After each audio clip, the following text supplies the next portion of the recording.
covering spirituality, the fifth dimension. And last but not least, a very important topic, human anatomy in chiromancy according to the Kabbalah. Chiromancy are the lines in the hand, more popularly known as palmistry. I'm not going to give you an in-depth lecture about every one of these topics, but just an overview of what they all are about so that we can better understand this complex world.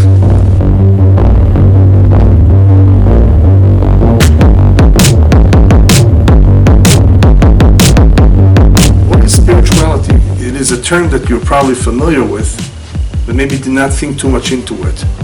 Ruchaniut in Hebrew, where does it come from? The root of the word spirituality is from the word spirit. We're talking about a spirit.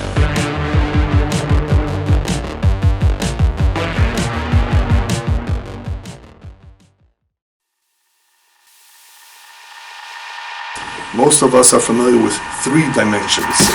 We see things in 3D, the length, the width, the depth. Scientists tend to use the fourth dimension to describe time. So therefore I decided to use the fifth dimension to describe spirituality. Even though it is very possible that there are many additional dimensions. But this fifth dimension of spirituality is very, very different than what we're used to seeing and experiencing. The reason for that is because the mind, the sechel, is only able to process what it sees. For those of you who studied physics, there's something called the electromagnetic spectrum. What's very, very interesting is that in the past 70 or 80 years or so, they took this atom and succeeded in splitting it.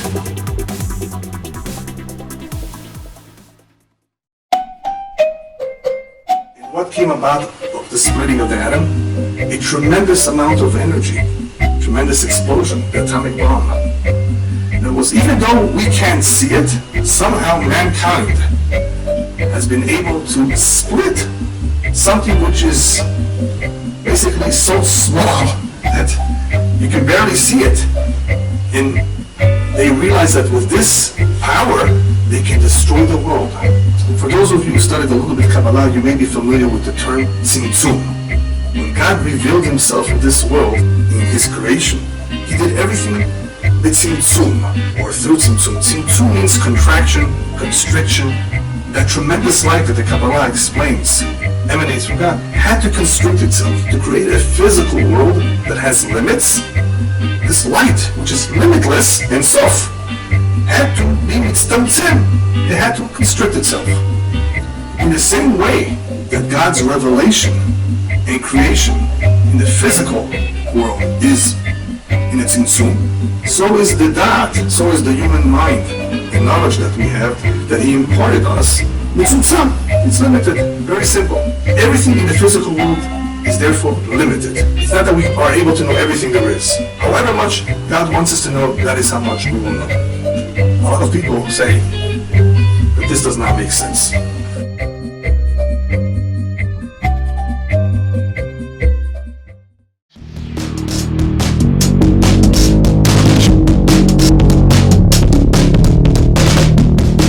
In the same way that in this physical world we sometimes have to use all kinds of special tools to see and to detect certain forces, the same thing with the spiritual world.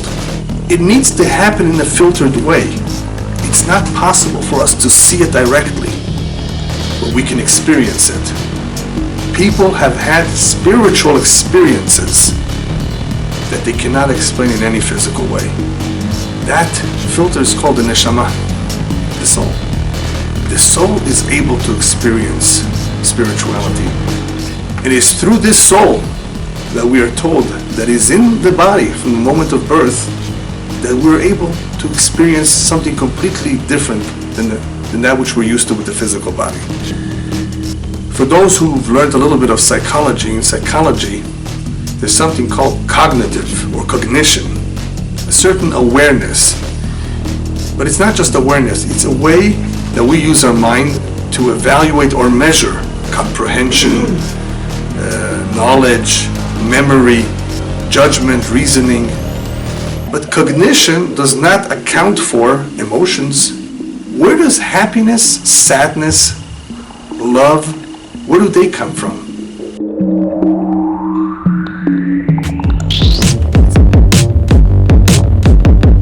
Who wanted to know everything? Or who wanted to know more than the average individual? Moshe Rabbeinu, Moses. What did he say to Hashem? What did he say to God? Hodi'eni na derachecha. Please share with me. I want to know how you conduct yourself. Why this? Why that? I have a lot of questions. Har'eni nat kevodecha. Let me see your glory. Moshe, the greatest prophet that ever lived, wants to have a better understanding of what's going on. And what is Hashem's answer to him? I'm sorry. Ki lo yir'ani ha'adam v'chai. It is not possible for the human being while he's alive. Once you leave this physical world, you are able to see more and to know more. However much God wants us to know, that is how much we will know. We have to understand that we are accountable for our actions, that we are responsible. There's another quote that Viktor Frankl said that I think is very, very important. Freedom, however, is not the last word. Freedom is only part of the story and half the truth.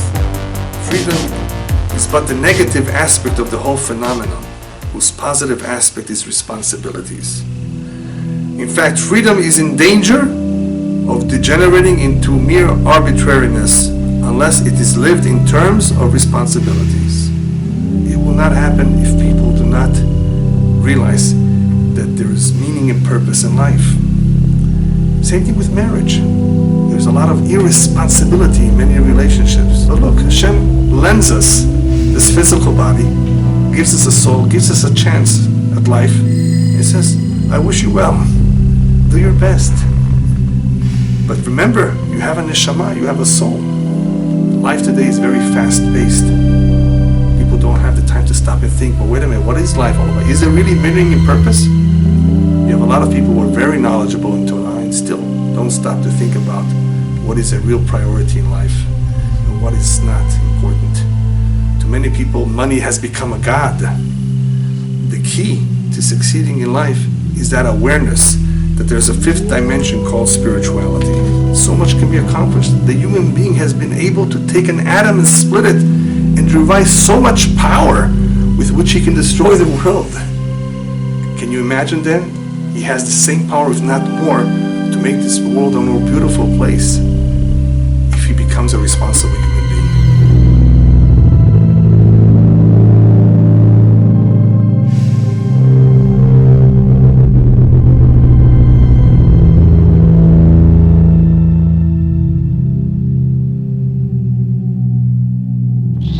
It's in the neshama, we are told. It's part of the soul. The soul is the one that can express those kinds of intense feelings of love for someone, or hate, or anger. Did you ever ask yourself, how come spirituality is something that was more common or more known or more pursued in the Far East? Why didn't we see such religions or beliefs and traditions coming out of Sweden or any other country in Europe? Why in the Far East?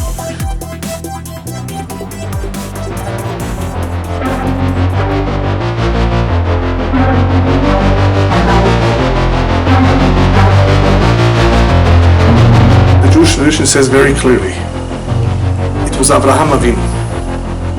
It was Abraham who taught it to them. It was his children, it was his disciples that traveled there and began it all.